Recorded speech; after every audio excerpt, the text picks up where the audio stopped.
हुमायूं कबीर के खिलाफ एक वीडियो जारी किया गया जिसमें देखा जा रहा है कि मुसलमान समुदाय को भड़काने के लिए उसके आत्मसम्मान के खिलवाड़ किया है हुमायूं कबीर। क्या कहना चाहिए? तो ममता बनर्जी की अपने नुमाइंदे थे ना, अभी भी है।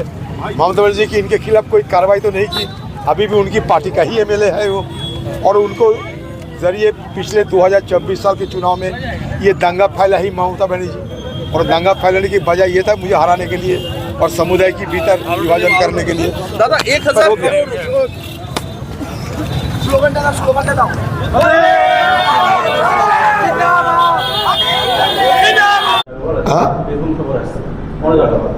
अरे बोला স্পর্শকাতর ভূত পরিদর্শনে বীরভূমে মনোজ আগরওয়াল আসছে, কেষ্ট কাজলদের উপরে বাড়তি নজরদারি দেওয়া তা যায় না, কার্পদ ঘরে ঘরে কেষ্ট আছে, কাজল আছে, কি আর বলে কেষ্ট কাজল কিন্তু বীরভূমে আছে নাকি?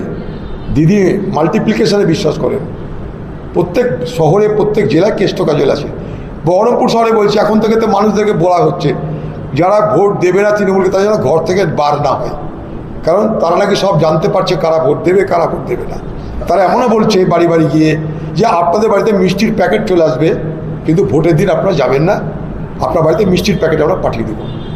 চলছে, তারা ওপেনই বলছে যারা আমাদেরকে ভোট দেবে না বলে সন্দেহ হবে তাদেরকে আমরা বুথ পর্যন্ত আসতে দেব না। আর তাদেরকে মদত করছে এখানকার একটা অংশের পুলিশ, নিচে তলার পুলিশরা কেউ কোথাও যায়নি, সব যে যেখানকার মতনই বসে আছে। এই ডিস্ট্রিক্ট আর ও ডিস্ট্রিক্ট, ওই ডিস্ট্রিক্টে যারা তৃণমূলের দালালি করেছে এই ডিস্ট্রিক্টে এসে তারা তৃণমূলের বিরোধিতা তো করবে না, দালালিই করবে।